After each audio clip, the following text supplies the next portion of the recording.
Mary Lou, what did you think of Minister Howland today, given that he set out to do a certain thing and he did it? Well, this is the fifth austerity budget, the fifth round of cutbacks. We've soaring unemployment, we've a domestic economy in a heap. And I think what we saw today was really a failure of leadership and a failure of imagination. The Minister says that there was vested interests arguing for things. Families, women, parents, young students are not vested interests. He also said that nothing was sacred and everything was put on the table. Well, I take the view that there are certain things that are in fact sacred. So for instance, you've had a discussion here around the cuts to education.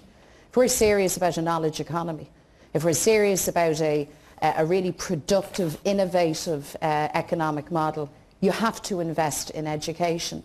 So ratcheting up the registration fees, cutting core funding at third level, but also dropping the capitation grant at primary and secondary school level makes no mid-term or long-term sense.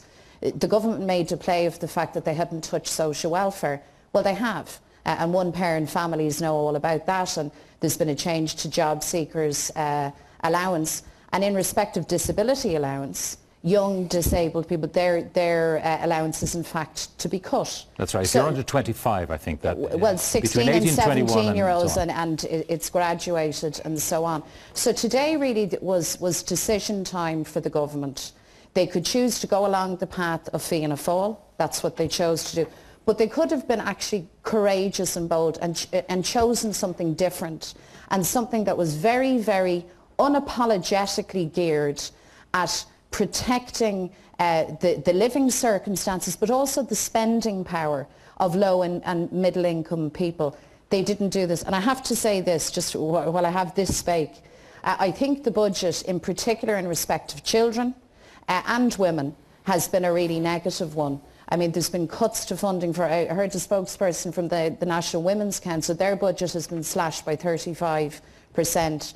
The back to school allowance, which everybody knows, if you were ever in receipt of it, never really got a child back to school, has been cut. The cut to child benefit is real. It will only affect larger families, but it will affect them nonetheless. So you've had a litany of these cuts, more of the kind of slash and burn approach. Slash and burn. Let me make a prediction. Let me, for example, explain. Can I finish my sentence, Minister? About the slash and burn. Can I finish my sentence? The child benefit is maintained at €140. In Northern Ireland, where Sinn Féin are in government, it's €102. Pat, can I answer for that question? For the third child in Northern Ireland, it's €67.50, and it's €140 here. So the child benefit basic rate has been protected, and slash and burn is the kind of hyperbole that makes Sinn Féin are not interested in solutions to the crisis. Doesn't the Minister have a point? His figures like are you should be fighting for equivalence. Can I just tell you, of course, and we will always fight, not just for equivalence, but for all Ireland harmonisation.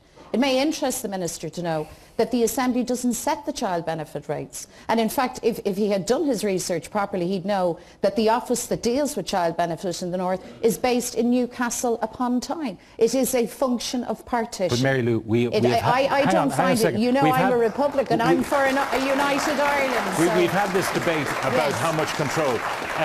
Your spokespeople will say Westminster holds the purse strings. Well, in fact, Frankfurt and Brussels hold the purse strings for us. That's the reality, isn't it? Here's the distinction. And I agree with the Minister on one thing when he says, that Fianna Fáil have a bit of a cheek because they've got us to this place. That's game, set and match to him. Yes, there are strictures within the Memorandum of Understanding. Yes, the Troika is making certain demands. But the government, bear in mind, have told us from time to time that there is latitude within that arrangement. We met the Troika. We set out our stall, and they told us categorically, look, as long as the figures stack up, we are actually, we will allow plenty of scope in terms of where you make the savings.